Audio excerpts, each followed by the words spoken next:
పల్లె పొలాల కోసం, రైతు కళల కోసం కోట్ల రూపాయలతో ప్రారంభమైన సాగునీటి ప్రాజెక్టులు, కానీ అవే ఇప్పుడు అవినీతి ప్రాజెక్టుగా మారిపోయాయి. కోట్లాది రూపాయల డబ్బు కొందరి కాళ్ళ కింద జారిపోయింది. దొంగల చెంతకు అమాంతం చేరిపోయింది. ఇంతవరకు గుట్టుగా ఉన్న ఈ చీకటి వ్యవహారాలు ఇప్పుడు ఒక్కొక్కటిగా బయటికి వస్తున్నాయి.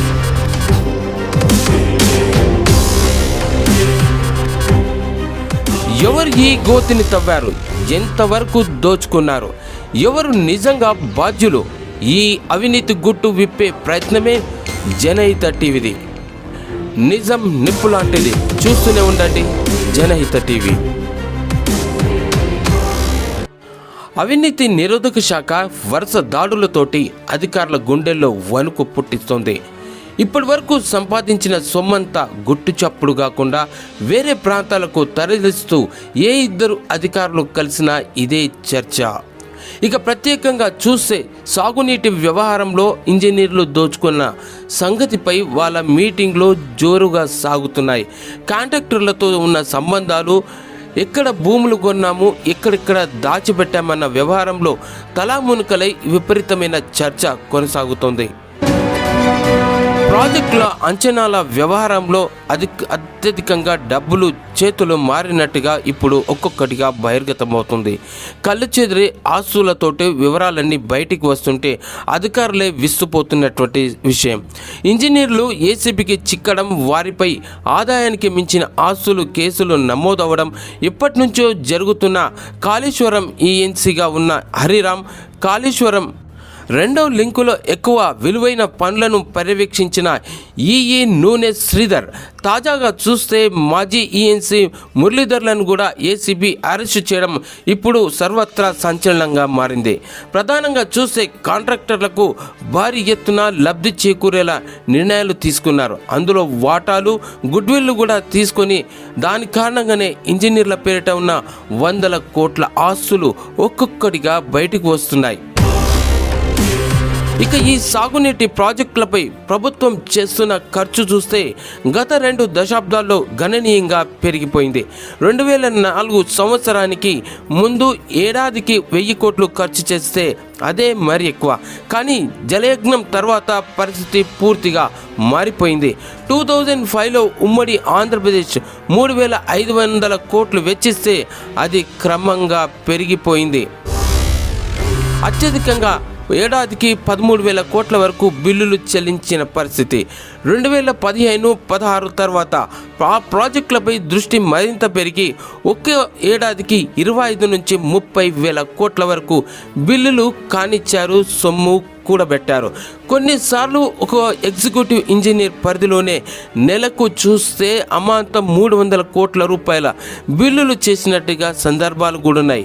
కానీ దీనికి తగ్గట్టుగానే ఇంజనీర్లకు వాటాలు కూడా సమంగా చేరిపోయినాయి. అంచనాల తయారీలోనే గుత్తేదారులతో కుమ్మక్కైన ఈ కొందరు ఇంజనీర్లు నేల స్వభావంతో నిర్ధారించడంలో మట్టిని తరలించే కీలకమైన లీడ్ పనులతో ఆ ఖజానాపై భారీగా భారం పడేలా వ్యవహరించారు. పనుల ఒప్పందం సమయంలోనే వాటాల నిర్ణయానికి వచ్చి బిల్లుల చెల్లింపు విషయంలో ఎవరికి ఎంత చెందాలో డబ్బులను వాళ్ళు తీసుకున్నారు. గతంలో ఒక బ్యారేజ్ పనుల్లో వచ్చిన గుడ్విల్ మొత్తాన్ని ఎగ్జిక్యూటివ్ ఇంజనీర్ ఆపై స్థాయి వాళ్ళు అంతా తీసుకొని అంతర్గతంగా వచ్చిన కుమ్ములాటనే ఇప్పుడు బయటికి విషయం పొక్కింది. ఈ విషయం మీద ఓ సీనియర్ అధికారి బయటికి కక్కడం మరింత చర్చనీయాంశమైంది. ఇక కాంక్రీట్ వేసిన 21 రోజులకు పరీక్షణ చేస్తే కనుక క్వాలిటీ తగ్గిపోయింది. ఇవేమీ లేకుండానే ముందుగానే బిల్లులు చేసి అదనంగా గుడ్విల్ తీసుకున్న సంఘటనలు కూడా చాలా ఉన్నాయనే ఆరోపణలు వస్తున్నాయి. ఇక కల్వకుర్తి ప్రాజెక్టు నిర్మాణం విషయం చూస్తే అది స్టార్టింగ్లోనే క్వాలిటీ కంట్రోల్ ఇంజనీర్లు ఖాళీ సర్టిఫికేట్లను ముందుగానే ఇచ్చి గుత్తేదారులే ఇష్టం వచ్చినట్టుగా పూర్తి చేసుకునేలా చేసినటువంటి ఇచ్చిన సర్టిఫికేట్లు ఇప్పుడు ఒక్కొక్కటిగా వెలుగులోకి వచ్చాయి. మేడిగడ్డ బ్యారేజీపై విచారణ జరిపిన విజిలెన్స్ తనిఖీ చేస్తే ఎన్డీఎస్ఏ నివేదికలు కూడా చూస్తే క్వాలిటీ కంట్రోల్ వైఫల్యాన్ని ఎత్తి చూపిస్తే కాగ్ తన నివేదికలో పలు ఉదాహరణలు కూడా బయటికి చెప్పేసింది. స్టాండర్డ్ షెడ్యూల్ ప్రకారం చూస్తే ఎస్ఎస్ఆర్లో లేని పనులు ఎక్కువ మొత్తానికి కొటేషన్లు ఇప్పించి కాంట్రాక్టర్లకు ప్రయోజనం కల్పించడంతో పాటు ఇందులో క్రియాశీలక పాత్ర పోషించిన కొందరు మాత్రం ఇక్కడ ఉండటం ఇప్పుడు అందరికీ చర్చనీయాంశంగా మారింది. ఇక అంతేకాదు పలు ప్రాజెక్టుల కాల్వల్లో సైతం మామూలు మట్టి రాయిని తొలగించాల్సి వస్తే గట్టి రాయి వచ్చిందంటూ రికార్డులు చూపించి పర్సంటేజీలు కొట్టేసినటువంటి ఆరోపణలు సైతం ఇప్పుడు బయటకున్నాయి.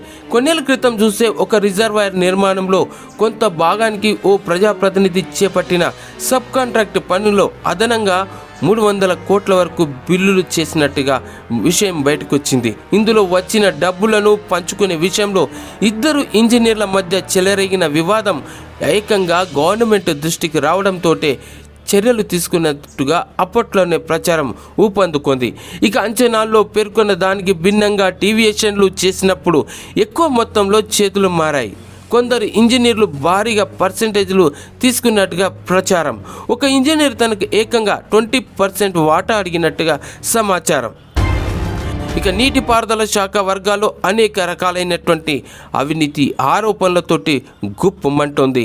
లీడ్ నాన్ లీడ్ ఎస్ఎస్ఆర్ పనులు చేస్తున్నప్పుడు గట్టి రాయి వచ్చిందని, బ్లాస్టింగ్ చేయాల్సి వచ్చిందంటూ కాంట్రాక్టర్లు వేసే ఎత్తుగడలకు ఇంజనీర్లు వత్తాసు వలికి కోట్ల రూపాయలు కొల్లగొట్టారు. సో ఇలాంటి పెద్ద ఎత్తున ఆరోపణలు ఒక్కొక్కటిగా బయటకు వచ్చి ఇప్పుడు వెలుగులోకి వస్తున్నటువంటి అవినీతి చిట్టా చూస్తే విస్తుపోయే సంఘటనలు చోటు చేసుకుంటున్నాయి.